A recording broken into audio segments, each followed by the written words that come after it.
So आता आपण बघणार आहोत प्रेझेंट टेन्स. तर प्रेझेंट टेन्समध्ये आपण स्टार्ट करू सिंपल प्रेझेंट टेन्सपासून. So simple present tense is use to represent a universal truth. एखादं युनिव्हर्सल ट्रूथ आहे किंवा रेग्युलर होणाऱ्या ज्या ॲक्शन्स आहेत तर त्यांना रिप्रेझेंट करण्यासाठी आपण सिंपल प्रेझेंट टेन्स यूज करतो. जसं की मी शाळेत जाते, मी जेवण करते, मला लाल रंग आवडतो किंवा मी आंबा खाते. आता ह्या ॲक्शन्स कशा आहेत तर सिंपल ॲक्शन्स आहेत ज्या की होतात, रेग्युलरली कॉमनली घडतात. तर ह्या रिप्रेझेंट करण्यासाठी मी सिंपल प्रेझेंट टेन्स यूज करणार. किंवा जसं की एखादा मून जो आहे, चंद्र हा पृथ्वीचा नॅचरल सॅटेलाइट नैसर्गिक उपग्रह आहे. तर हे असे जे वाक्य असतात जे युनिव्हर्सल ट्रूथ आहे तर त्याला रिप्रेझेंट करण्यासाठी आपण सिंपल प्रेझेंट टेन्स यूज करत असतो. मग सिंपल प्रेझेंट टेन्स किंवा कोणताही टेन्स यूज करण्यासाठी काही फॉर्म्युलाज असतात किंवा काही रूल्स असतात, ते आपल्याला फॉलो करावे लागतात. तर त्याआधी तुम्हाला हे माहीत पाहिजे की कोणतंही सेंटेन्स बनवताना त्यामध्ये कोणकोणते पार्ट्स असतात. जसं की कोणत्याही सेंटेन्समध्ये एक सब्जेक्ट असतो, एक व्हर्ब असते आणि एक ऑब्जेक्ट असते. सो जसं की मी जर लिहिलं शी गोज टू स्कूल मीन्स काय, इथे शी, आता इथे ॲक्शन काय होत आहे की ती शाळेत जाते. मग जाणे ही ॲक्शन होत आहे आणि जाणेला रिप्रेझेंट कोणता वर्ड करतो तर go. So it is a verb. त्यानंतर कोण शाळेत जात आहे, ॲक्शन करणारं कोण आहे तर शी, ती आहे, म्हणून त्यालाच आपण म्हणणार सब्जेक्ट म्हणजेच कर्ता. त्यानंतर ती कुठे जात आहे, कोणावर ॲक्शन होत आहे तर स्कूल, शाळेवर, आणि म्हणून त्यालाच आपण म्हणणार इट इज अ ऑब्जेक्ट म्हणजेच कर्म. सो कर्ता, क्रियापद अँड कर्म. तर कोणतंही सेंटेन्स बनवण्यासाठी किंवा एखादं मिनिंगफुल सेंटेन्स इन्फॉर्मेशन देण्यासाठी आपल्याला या तीनही गोष्टी आपल्या सेंटेन्समध्ये असणं गरजेचं आहे, म्हणजे subject, verb and object. So आता आपण बघू की सेंटेन्सेस कसे बनवायचे in simple present tense.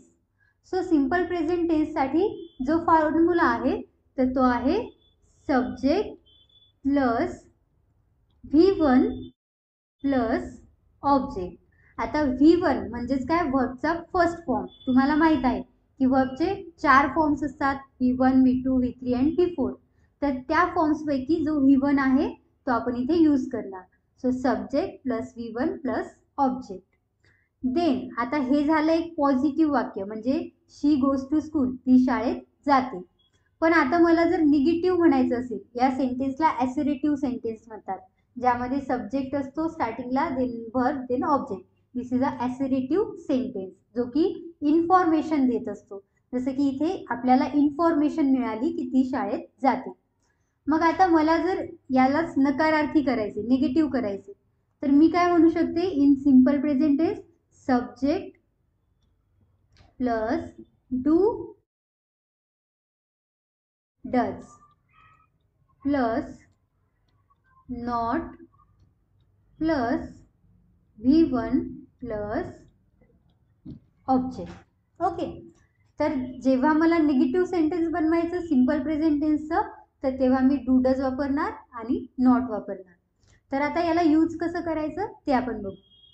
So आपण अजून एक सेंटेन्स घेऊ, जसं की I eat Apple and Apple. Okay. आता इथे आय हा सब्जेक्ट आहे, नंतर मी वर्ब कोणतं घेतलं, ईट, आणि ऑब्जेक्ट आहे अँड ॲपल. हे एकदम सिंपल झालं. त्यानंतर आता इथे निगेटिव्ह जर मला करायचं तर मी काय करणार, आय, आता डू डज पैकी मी यूज करणार डू. आता ते कधी करायचं, कधी डू करायचं, कधी डज करायचं ते पण आपल्याला बघायचं. सो इथे बघा, I do not, then V1 eat an apple. Okay. आता याला मला मराठीत जर म्हणायचं असेल तर काय होणार, तर मी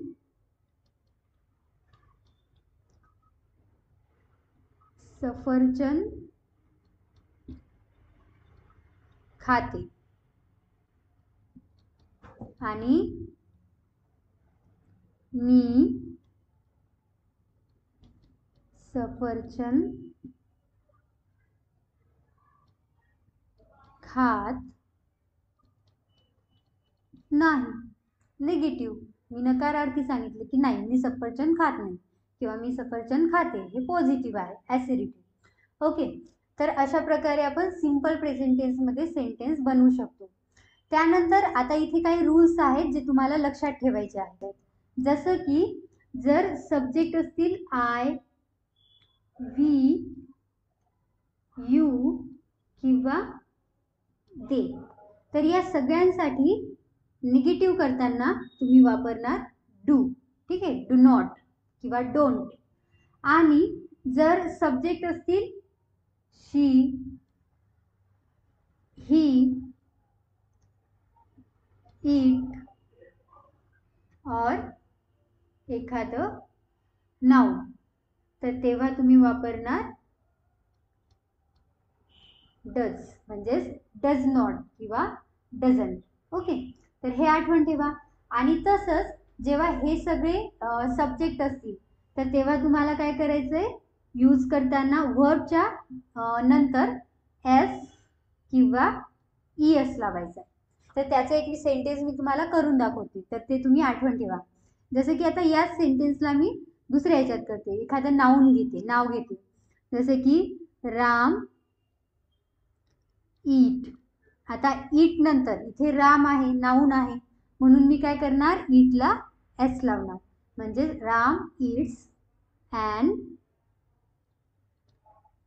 ॲपल, म्हणजे राम आंबा खातो, राम सफरचंद खातो.